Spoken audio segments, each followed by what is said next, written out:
Welcome back, everybody. This is Pascal Lotta from Neutrality Studies. I'm a professor at Kyoto University, and I am talking today again with Commodore Stephen Jermy, a retired British Navy officer. Steve, welcome back. Yeah, good to be back, Pascal. I've been listening to some of your recent podcasts, some particularly fascinating, particularly the one about the origins of the neocons and how Zionism and American Christian Zionism sort of played into that. I found that absolutely fascinating. It's a lot of things actually coming together right now. The Zionist topic is one that will come up in a day or two again on another podcast. But with you, I think we should really talk about the military implications of the Iran war. Later, maybe a little bit about what's happening on the sea, since you are a captain and since you were in the British Navy. But let's maybe start with all of the military things that happened on the ground that Iran was able to destroy. A large part, if not all, of the US radar system in the region. What does that mean? And what, if you were there, if you were responsible for this, how would you interpret this? I mean, this must be frightening for the military personnel on the ground on the US side, right? Yeah, no, definitely. What this is about is what we call in air defense, layered defense. So, as I said, one of my jobs in the Navy was to be the captain of a air defense destroyer, Pascal. Mm-hmm. And so within that job, you actually are what's called the anti-air warfare coordinator.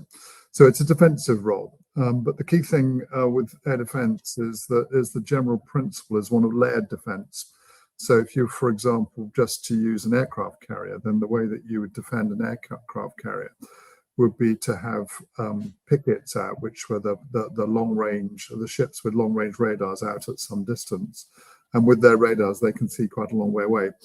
And then as you get closer, then the defense actually increases. But the point about having the pickets, as we knew them, was that they give you much more time. So time then allows you to allocate your resources. Sorry, what is pickets? What? Yeah, picket is a vessel which is up threat, so that's towards where you expect the threat to come from, and what it does is it gives you much more time. This started in the Pacific War, really, Pascal, and in the Pacific War, then the Americans began to develop ships which had radars and were able to alert the American carriers, before the attacks arrived. And that meant that if they were 40 miles up threat, that's towards where we thought the threat would be coming, then they would get sort of another 20 minutes or so of warning, which allowed them to actually launch their own combat air patrols and therefore be ready to intercept those aircraft before they actually came to the heart of the carrier force, if you can see what I mean. And that principle generally sort of holds. And so the way to think about, or the way I think about these radars that the Americans have had destroyed, is they're generally what I would call up threat from in particular from Israel, but they give advance warnings so that those on the ground can actually respond. So it's about advance warning for those on the ground, but it's also about helping allocate the air defense resources so that as you start to see the air picture, which is where the missiles are coming from and which are the highest threat, you can allocate those to different weapon systems. But if those eyes are gone, and they are gone from what I hear, then suddenly you're in a much more difficult position, because not only do you get very little warning for your people on the ground, your effectiveness of your air defense missiles is much less effective. And because the missiles are coming in at such short notice, that actually it's very difficult to allocate them efficiently. There's an issue of numbers as well. So if the numbers of missiles coming in are high, it becomes extremely difficult. So I would say at the moment, the American bases are close to naked, and that must be an extremely uncomfortable feeling. It's not completely so, because of course what will be happening, Pascal, is that the Americans will have AWACS aircraft, that's anti-air warfare aircraft. So they have not been targeted, and they will be difficult for the Iranians to target. But those will be operating probably about 100 miles back, I would guess, from over the key areas. and they have very big radars. You may people may remember what they look like. They look like they've got a great big a sort of spaceship on the top of them. It's a sort of circular dome, which is elliptical in shape, and they provide you with long-range radar pictures out to probably about 400 or 500 miles, and that again allows you to allocate missiles and systems. So there is some redundancy in that system. But again, what we will need to do is keep one of those aircraft airborne 24/7. So it's a continual provision of that aircraft, because you daren't let the guard down and provide a window where there is no radar whatsoever. So it's not a completely disastrous situation, but they're much, much less well off. And again, what I don't know is the capability of the AWACS aircraft against ballistic missiles and certainly hypersonic missiles, which are a very demanding threat. So it's a much worse situation for the Americans on the ground. And I'm sad that they've lost people, but not surprised. Why did they not foresee that? I mean, I wonder, like, aren't these like obvious targets that would be shot at first? Did they have their missile defense system in place and think that those would do and would protect these radars? I think there are two answers to that question. It's a question I've asked myself. I mean, when I was originally asked whether I thought this campaign would happen, about 3 or 4 days before it actually started, I said it was about 50-50, but if I had to bet, I would bet that it wouldn't happen. And my bet was based on the fact that I thought people would be very unlikely to actually enter the campaign due to the very high risks that they would entail and very little benefits that I could see.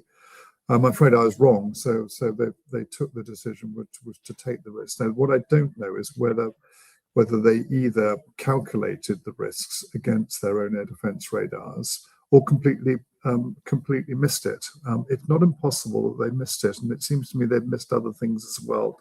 They haven't understood the nature of the campaign properly.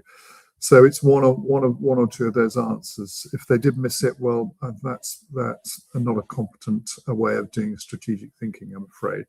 If they accept it as a risk, then it's a very high risk, and one which it's not the only thing that will hurt them, but actually it's sort of evidential of a hubris, I think, probably within the political establishment, who believe that, notwithstanding what they're being told by their military advisors, that actually America will prevail, and America is, as Trump often says, the greatest fighting force the world has ever seen. That isn't true, but if that's the way that you're thinking, you can imagine that people will be seduced by their own political narrative into taking a decision which I think is ultimately going to be catastrophic for America's position in the world. Yeah, if I had to guess, I would think that some of the people who must have been most shocked at this decision are probably the military personnel on the ground over there, who probably understood what that meant for them even before the first missiles were hitting Tehran. But if we are now in the situation where the United States and Israel are reduced to, like, let's call it emergency radar over the ground, very expensive and way not as effective as the ones they had on the ground. If you're now there, and we also see where the U.S. Navy actually parks their ships, right? The aircraft carrier being tucked away in safety, like in the Mediterranean, not in the Gulf at all, right? And the distance that the United States puts between its naval assets and also the idea of Donald Trump yesterday, and we are speaking today on March 16th. And yesterday he pitched the idea, hey, how about China, Japan, and France and everybody, you come and you bring your ships and then you go and reopen the Strait of Hormuz, why don't you do this? And we help big time, in all caps. It seems that they are very much aware that these naval assets are very much a danger if they come too close to Iran, aren't they? Yeah, I think that's one component of a completely fundamental shift in the way that we're thinking about warfare, which is that suddenly, because of the difficulty we have in intercepting ballistic missiles and hypersonic missiles, the advantage has shifted to those with those capabilities. Now, if you take the American armed forces, American Armed Forces is very much an air-heavy and a maritime-heavy force with a relatively small army compared to the size and expenditure of the American defense budget. But what we're showing is or what we're seeing is those air and maritime forces are now much less deployable, or they have to be deployed with much more caution. And what that means is that the ability of the Americans to exercise power across the world is significantly reduced. I think if you take the two aircraft carriers, I don't know where the Ford is. The Ford was, I think, in the Mediterranean, and she may have moved into the Red Sea. I'm not 100% sure. I did hear that she was moving into the Red Sea. Felt to me that she was in the Mediterranean largely because she would be there to provide a defensive capability for Israel. So providing her destroyers and their capabilities and her own aircraft would provide defensive air over Israel. And I suspect that was the initial thinking. I had heard, though, that they were going to deploy her into the Red Sea because of concerns about the Saudi Arabian pipelines and their exit into the Red Sea. That would be entirely logical if so, but I don't honestly know whether they've done either. The Red Sea isn't going to be necessarily a very easy place for them to operate, because the last time that an aircraft carrier group was there, they eventually decided to declare victory and retreat. And it wouldn't surprise me if they're in the same situation, because the Houthi have done this before. Yeah. So we'll see. As for the Lincoln group, and that's in the Indian Ocean. But again, as you say, I think operating at distance, we won't know. I'm sure that the Iranians know, because they'll have intelligence from both the Chinese and the Russians to say where that group is operating. But I would be surprised if it's operating much closer than about 400 miles south of the coast of southern Iran. So we're in a very different situation now. It is ironic, I think, that Trump having and Netanyahu having created the war are now, and created the situation where the Straits of Hormuz are closed, are now actually asking for help to actually open the strait. I think it's highly unlikely that any allies will accede to that request because of the risks. And I think that the risks of actually trying to open the Straits of Hormuz, let alone get a amphibious group as far as Kag Island, is such that I just cannot think that the White House will want to see the American ships struck. It'll be very interesting to see, though, how that plays out, because, of course, with the strait closed, and I think possibly for an extended period, then the consequences for the world economy are they're already extremely challenging, and I think they're potentially catastrophic, because I can see no sign that Iran is about to back down. And I think here again is an example of the White House and indeed the broader American neocon establishment completely understanding not only the nature of the war, but the nature of their opponent and the nature of the way that this opponent is thinking. I mean, the Iranians think of this as an existential war, but it's even more complicated than that, because, of course, they see it as a war for, if you think about their theology, they see it as a war for the right. They see it as a war for justice over the oppressor. And this goes back as far as the Battle of Gabala in 680 AD, which the Iranians and indeed all Shia celebrate every year. And without getting into the detail of that, you need to understand that sort of logic, because otherwise you tend to think that your opponent is thinking in what you would say was a rational way, and you tend to apply things like game theory. I mean, clearly, the Iranians are thinking in a rational way, but you have to think about that rationality and link it to their religious beliefs and how that plays out. So I think we're in a very difficult situation in this war. I can't see any easy off-ramp for the White House. Yeah. I think one of the largest learning outcomes for me of the last 2 weeks is that the Iranians have created a system of governance, and especially military governance, where each and every single one of them, from foot soldier to the Ayatollah, are replaceable. And they're willing to do that because they have no problem, apparently, with martyrdom. And they say so. Up to the Ayatollah. That's something we don't do, in the West. We don't think that the general or the president and so on are easily replaceable, right? Losing the commander in chief is like a huge thing, and for them, it seems to be that they came to terms with this and say like, no, anyone is replaceable, period. And we create a system that can defend under all and any circumstances and fire back. Second strike capability, very unconventional second strike capability. But what does this do now? And we should talk about the global economy, but I'm very much interested still in your knowledge about the Navy, because I'm not entirely sure if it's still the case, but a couple of years ago it used to be the case that the largest air force in the world was the U.S. Air Force, and the second largest was the U.S. Navy. Just because they have so many airplanes on these goddamn ships, and they have all of these aircraft carriers. However, is an aircraft carrier something that's actually at risk to be sunk? I mean, or what would it take to sink one? And secondly, Rainer Rupp made this point on my channel, said like, even if you can't sink it, if you just manage to damage the tamarack well enough, the thing's basically useless because these little planes cannot go anywhere anymore. Do you share that assessment or not? The short answer is I don't know. I mean, the thing that an aircraft carrier has, which a land-based doesn't, is the ability to move.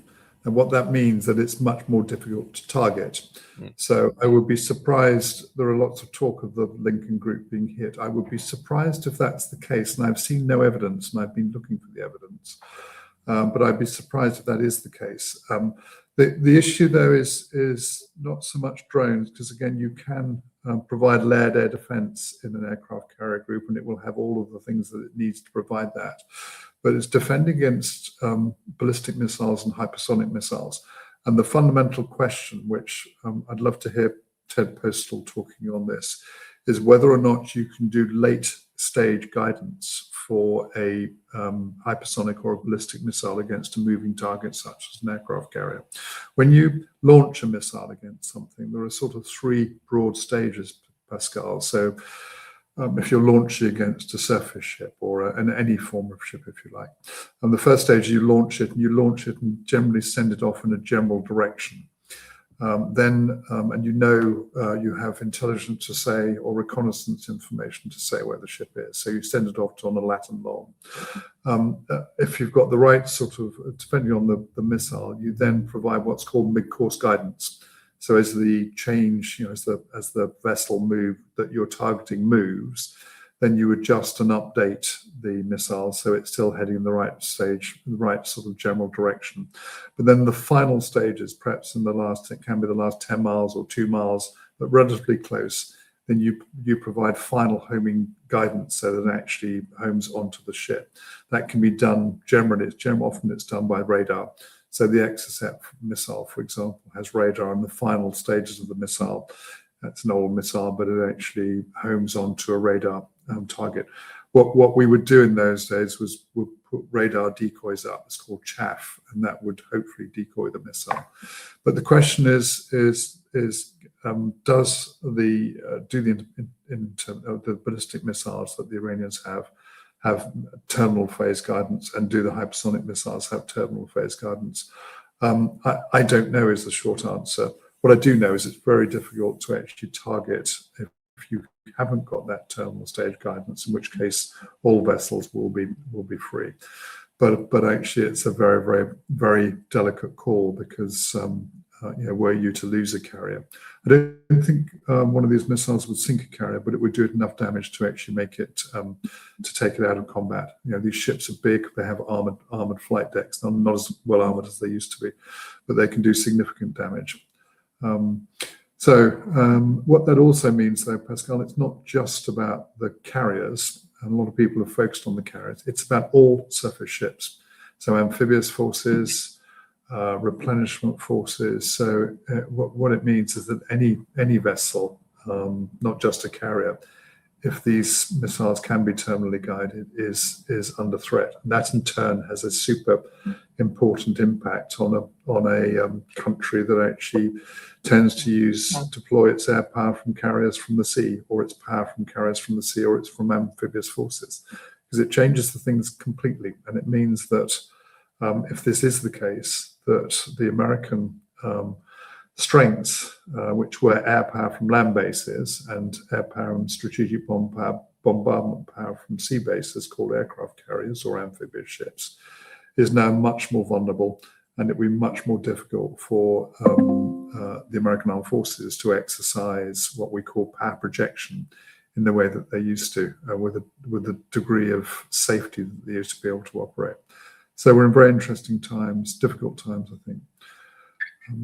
You already started talking about the Strait of Hormuz, and of course, like the entire Gulf area there. It seems that, not it seems, I mean, it's pretty clear the Iranians are saying so out loud, from their government representatives down to people like Mohammad Marandi on my channel. They are saying we want the Americans out. They must be gone. Their capacity to threaten us from the Gulf region must be withdrawn, must be either they are willing to withdraw them by themselves, or we will destroy them. Do you think that this is becoming more and more of a realistic goal for the Iranians to actually force the US to completely withdraw from, like, let's say, back to Israel or something, but leave the region? I do think it's a realistic goal, Pascal. In a way, there's a sort of interesting symmetry between this campaign and the Russia-Ukraine war. I mean, the Russia-Ukraine war, when it started, if you look at the Istanbul Accords, the Russian demands were relatively, they now look to be reasonable. Also, they're not reasonable; it's the wrong word. They now look to be not nearly as extensive as they are now. It was just it was independence for the Donbass, and neutrality for Ukraine. But of course, as it's become clear that the West was going to fight in NATO, then so the Russians have increased the level of their demands to actually meet their own security objectives. And I think we're seeing something similar here.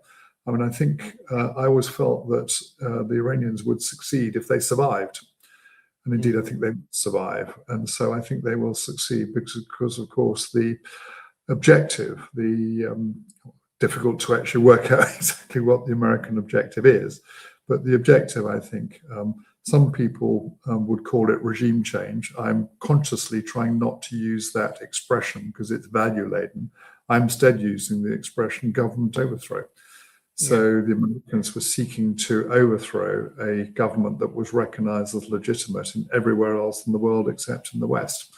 So I think that's what their objective was. And it seems to be clear that actually they're going to not be able to achieve that objective. Whereas the Ukrainians are now sort of setting out demands which are over and above survival. They want the end of sanctions, they want reparations, they want Americans gone from their bases, and there was a fourth which I forget. But that's a sort of an elevated level, and I think what they've seen, I suspect, is the success of their closure of the straits and how that is impacting on the world economy, which gives them a real foot on the neck of not just the Americans, but the whole world economy. So I think, yes, it is, because I think that the problem the Americans have is logistics and ammunition. But also, I think the other problem is that increasingly in Washington, and we're starting to see this in the American press, there's real concern about this other war. There seems to be a lack of support. I think the figures seem to be between 60 to 70% of Americans are against the war.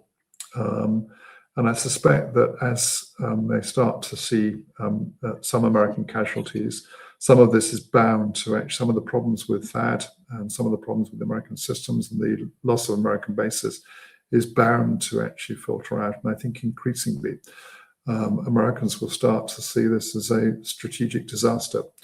To me, it looks worse than Vietnam, because in Vietnam, Vietnam was relatively contained, but this is very, very different because if I were in the Gulf Arab states, I would now be thinking long and hard about my relationship with America. And I would be wondering how else I might get my security guarantees. And if I were looking at it from purely rational reasons, I would probably say my best security guarantees would come from a combination of the Russians and the Chinese rather than the Americans. I don't know whether they'll go that far, but if I were asked to advise them, I would say I would talk to both those entities. So if that were to happen, it is a game changer. But the issue, I think, is that unless the straits are opened, then there's no sign that the Iranians are seeking to close the war. Indeed, I've always felt that they've been ready for an extended campaign. I was thinking at least 6 months. I've heard Alistair Crook say 2 years. And, I can't think there's any possibility that the American people, and indeed large elements of the American government, would be able to sustain a 2-year campaign, especially with the catastrophic impact on the global economy. What's sad is that we're not yet seeing, with one or two honourable exceptions, such as Spain, we're not yet seeing Europeans and others in the West starting to seek to put pressure on the Americans to bring this campaign to a conclusion. Yeah, can we maybe talk about that a little bit? I mean, in the very first hours of the war, Keir Starmer in the UK announced that they're very shocked and they're not going to give any base access to the US to do this. But within 24 hours, they said, well, by now everything has changed because Iran is indiscriminately attacking its neighbors, and that the UK would open its bases for defensive actions. Until now, we're 2 weeks in, but that's still the jargon for defensive actions. And the Europeans are all behind the idea that in a war of aggression, you can have a defensive side that then is fair enough. And of course, the Americans can now again use Diego Garcia and other places. And we've seen pictures of US bombers taking off directly from the UK. Probably Rammstein in Germany is being used as well to implement this. What is your assessment about general European support and this, in my view, nonsense jargon of a defensive actions launched from European assets and soil? I think I've heard the American expression, they're trying to ride two horses with one backside. And it seems to me that this is exactly the case. It's a very contorted argument. I can see why they're doing it, because, of course, there is the so-called special relationship with the Americans and their need to, or the desire to keep the Americans engaged in Ukraine. I think that's over as it happens, but they're still trying to do it. But on the other hand, I'm sure that they see the catastrophic consequences that the campaign is having in the Gulf, and also already in energy prices worldwide. So I think they're trying to ride two horses, and it's a very difficult thing to do. The argument, I think, is contorted. I think it's better than outright support. But actually, if I were advising government of anywhere across Europe, my advice would be this is the time to actually draw back, because it's not in our national security interests to be seen to be visibly supporting America, and indeed, as a consequence of that, support extending the war, because the longer the war goes on, then the more catastrophic the impact on the global economy. So I think this will be a time to draw back. The problem, I think, is that all too often Europeans have just accepted the American position. And this hasn't always historically been the case. And the good example I always trot out is the situation in Vietnam, where the Americans tried to persuade the British to come in, and Harold Wilson, who was then the Prime Minister at the time, said no. And he was right to do so. And I think nobody regrets his decision not to go into Vietnam. People do regret Tony Blair's decision to side with the Americans in Iraq. And again, there is another example of, I think, slightly contorted thinking, which is that the special relationship trumps everything. So that Trump was not meant to be the pun that it actually is. But if the special relationship trumps everything, it means it's a lack of clear thinking about a country's true strategic interests. And I think sometimes, I think you don't necessarily prejudice the special relationship. It isn't a special relationship, of course, because the special relationship with America is with Israel. You don't necessarily prejudice a special relationship by saying no on occasions. And sometimes by saying no, I think it's actually a good thing to do, and it can strengthen the relationship because actually it will be respected, not necessarily in this current White House, but elsewhere. But also it's a thing which will play into American politics if Europeans are unwilling to support this. And I think that's where I congratulate the Spanish government. I think they've done the right thing. And I think they've done the right thing for their country. Congratulate is probably too strong, but it's the sort of thing which I would have done and would have recommended in their circumstances had I been asked about what's best for Spain's national security interests. But how do you see that now with the possible ways forward? Because the Europeans are at the point where like the Belgian prime minister just announced that, look, guys, we cannot defeat the Russians. Maybe we need to talk to them. Of course, Fico in Slovakia has said so. Hungary says so, although Hungary is now just a couple of weeks away from a very important election.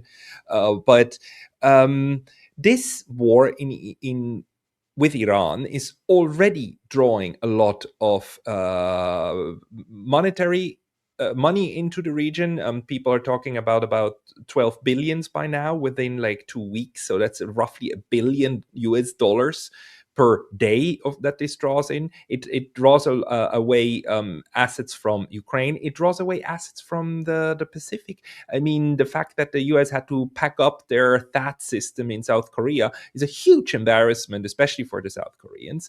And it kind of shows, okay, A, where the priorities are, and B, that they're running out of systems. If you have to kind of pack up an expensive system in South Korea in order to bring it into harm's way and have it destroyed somewhere in the Middle East, I mean, in West Asia, I mean, that doesn't send a very good signal, right, about your capacities.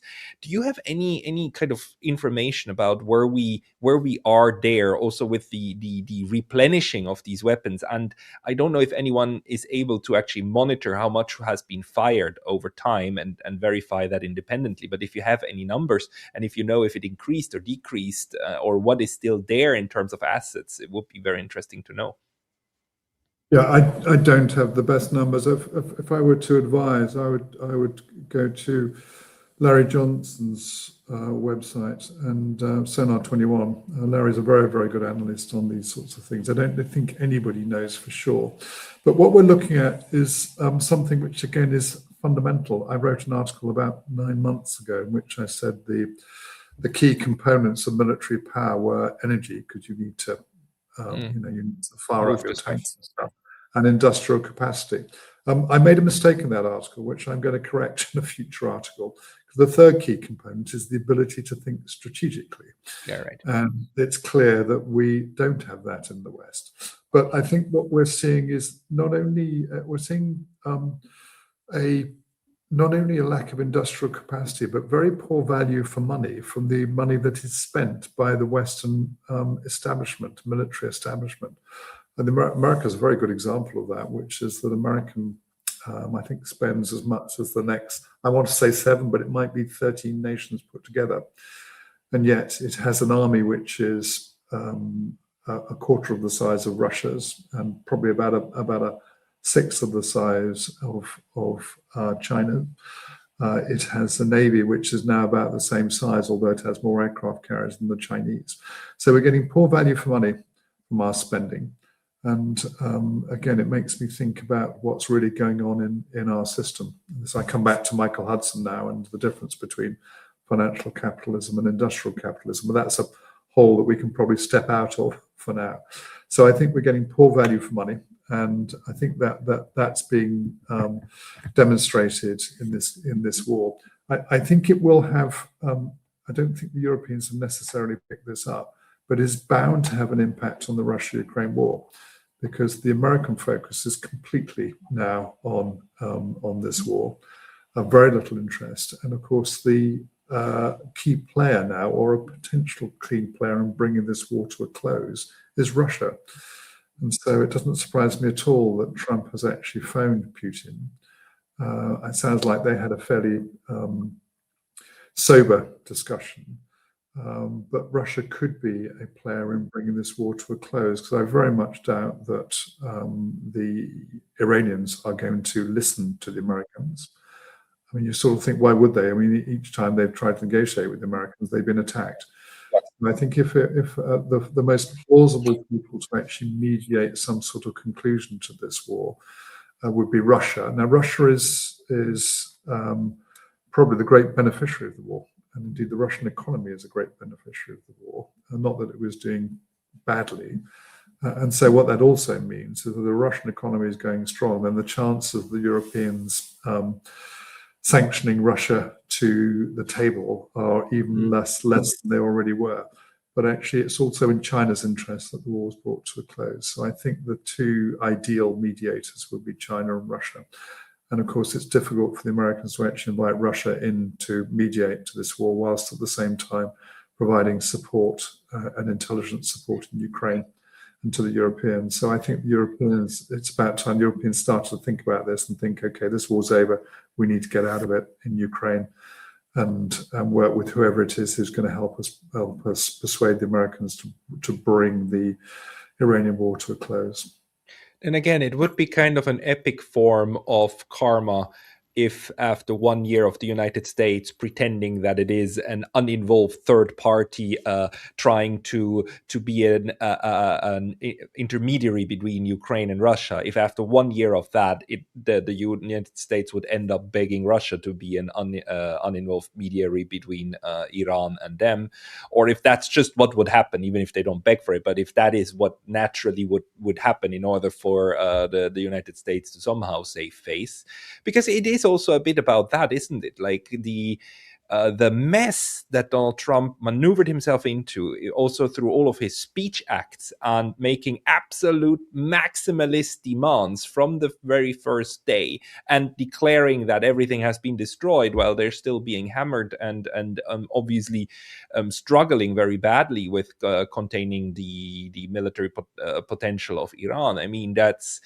it's just a quite insane level of losing face here after only 2 weeks, when after 2 weeks you're supposed to be at like the height of your strength and so on. And if we think about how this all went down in Iraq and the comparison to that, and also you mentioned Tony Blair, right, who is now sitting on the Board of Peace.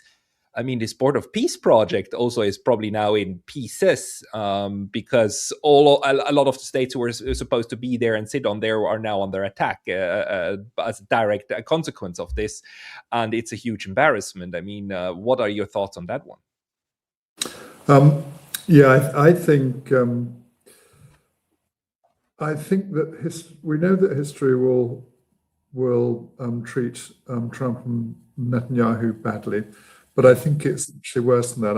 I think this is going to be looked back on as the worst foreign policy miscalculation, not since the Second World War, but actually throughout American history. Because I think it has years. It's kind of ironic that it happens on the 250th birthday of the nation. Yeah, it is. And I think the miscalculation 260. 250. 250.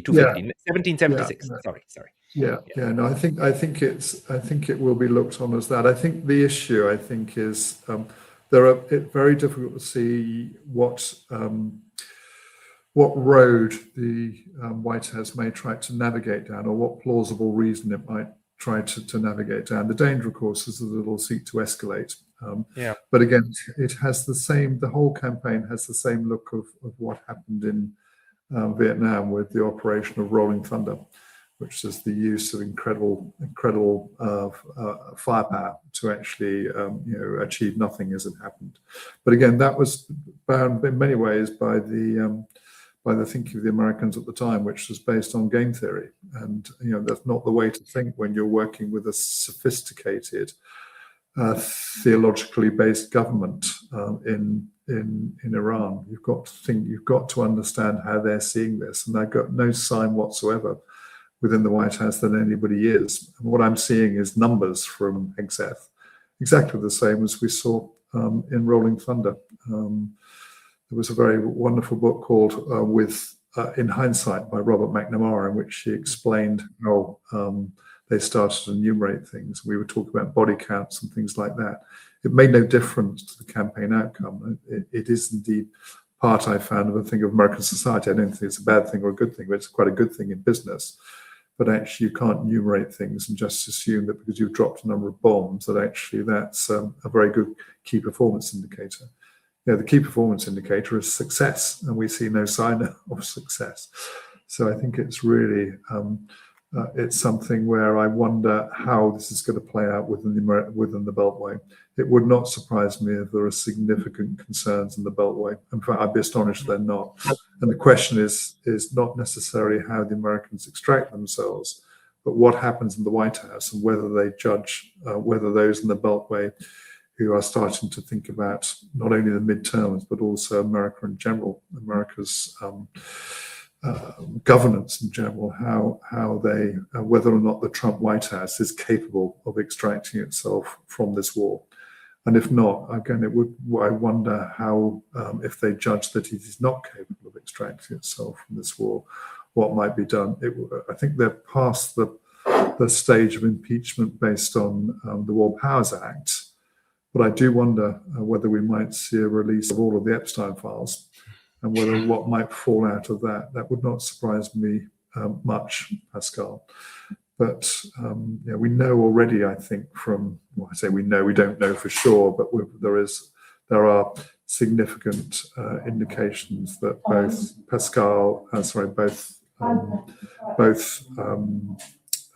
Vance and Gabbard are very uncomfortable the way things are going, and I suspect that they're not on their own. So one way or another, I think this is a difficult thing to see how it plays.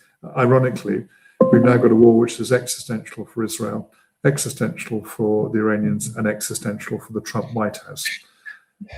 Which is why a lot of people are very scared about the potential for like a nuclear escalation, right? That either Israel or the United States, or Israel with the okay from the United States, might actually start using nukes in order to intimidate the Iranians into giving up. But do you see that danger as well? I do see it as a danger. I would just like to hope that that's something that the Americans would prevent. I don't know whether they can prevent it, but I also don't think, and this is the irony, is I don't think it would change the campaign. Right. I don't think the Iranians would be intimidated. This is a war. It's the theological war of existential nature to the Iranians. And I think that the only thing that it would do, it would make Israel and the United States even more pariah states than they are becoming because of the way in which the war is being conducted. So I'd just like to hope that there will be common sense somewhere within the White House or somewhere within the Beltway that will actually advise people or prevent people from that even more catastrophe than we already are in. And maybe just in the last 5 minutes or so, like from your knowledge about the bases in the region and the military assets in the region, how long would you think can the US actually hold out? Because at this point, it looks as if though they are the ones that are under more danger of being like wiped out, in the sense of like their installations being destroyed. Like how many assets are there actually, and can they be taken out by Iran? Or is there a point at which, after they get struck so and so much, the Iranians can like start throwing new missiles, etc., at these installations, but it won't get rid of the personnel. It won't get rid of the basic capacities in the bunkers or whatnot.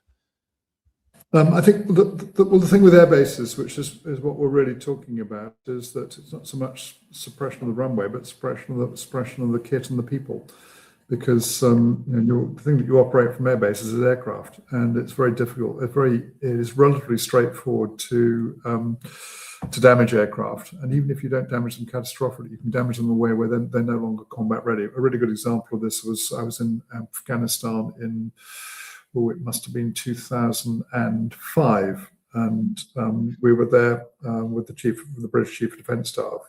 We had Harriers on that base, and two of them had been non-combat.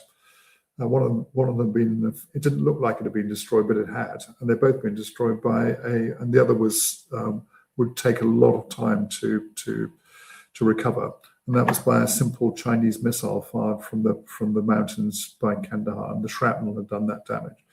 So your issue really there is keeping your aircraft safe. And I think if you can't keep your aircraft safe, then you have to withdraw them back.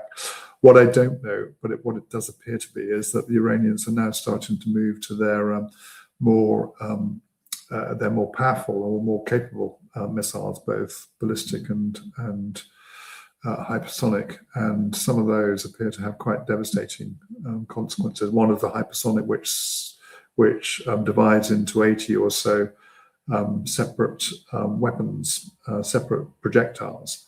And if each of those projectiles is 20 kilograms, 20 kilograms is about the same size as a Second World War battleship shell level of bursting charge. That's the explosive in the device.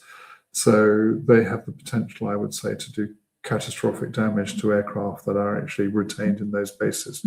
So I would not be surprised if we see those aircraft pulling back. And I'm not surprised that we're operating aircraft from places like Cyprus rather than those missiles, but rather than those bases in the east, the western side of the Gulf. If they do that, if they start firing projectiles from Cyprus at Iran, I mean, they're making Cyprus a direct target for the Iranians. I completely agree with you. I'm not at all surprised that actually Cyprus has been targeted. Yeah, so I got 5 minutes like you. I'm not at all surprised that Cyprus has been targeted, and it would not surprise me if it's targeted in the future. So far, so good. But actually, the key point about Cyprus is that it cannot be defended against ballistic or hypersonic missiles. So watch this space. But I would be extremely nervous operating aircraft. It's more difficult for them. There's more stages of warning. But actually, and it also it introduces lots of complications in terms of how you make, if you're using aircraft for offensive purposes, then it makes things much more difficult. You've got much further to go. But it's not just a question of attacking it from Iran. It's also the potential attack it from Hezbollah. So again, it would not surprise me at all if Hezbollah were desired to target Cyprus. And there, it's a very different question because Lebanon is so much closer to Cyprus. So if I were the British, I would be quite worried about those Cyprus bases. A lot of things to be very worried about, like bases suddenly being a liability. Well, that's the reality we live with now. Steve, people who want to follow you, where should they go? Is there a place where you publish some analysis? Yeah, I do. I have a Substack, but actually, when we next talk, I may be in a better position because I'm just standing up the Substack. It's not in very good shape at the moment, so I wouldn't want to. It's called Morgellos, Power from the Sea, but I'll be changing the name of the Substack, and I'm also launching a YouTube channel after Easter. So that'll be the time to direct people in the right direction, Pascal. For which thank you. Very good. And we will talk in the latest again when all of this is set up in order to alert people that they should go there. Everybody keep out a watch for Steve Jermy's Substack and YouTube channel, which are upcoming. Steve, thank you very much for your time today. Yeah. Keep up the good work, Pascal. Thank you.